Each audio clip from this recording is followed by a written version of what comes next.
started as a graffiti artist when I was 10. Graffiti's been my life for a long time.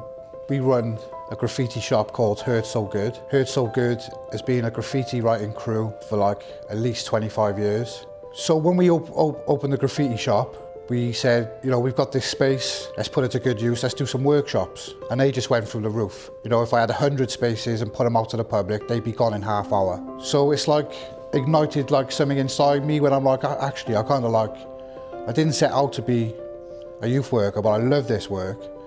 Like, it's the most satisfying feeling to like try and teach somebody something that's given you so much from life. Bit daunting at first, considering I haven't been to school for like God knows how many years. Suddenly I'm there studying away.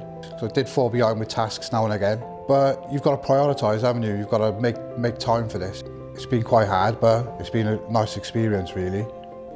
The Vale Youth Service has been a great help to us here. They funded a lot of workshops where myself and my business partner Kyle, we can have a load of kids in, teach them graffiti, teach them about the history, and they all get to leave with a nice piece of graffiti art each and a good understanding of what graffiti is. And we've got this project that we run called Colour in the Community. We'll identify like a rundown area and we'll approach people, approach the council maybe, and we'll say, look, let us bring some kids down and put some really nice artwork here and brighten the place up. Sometimes you'll have to like trim a bush down, sweep the roads, bag up a load of rubbish and really like tidy the area up, and then we get to work on the artwork then. We've had a really good response from the public in Barry and the Vale, and it's just gone from strength to strength. So we've ended up doing like commission murals now for the rugby club, a lot of the schools around Barry, and it's working well, it's going good.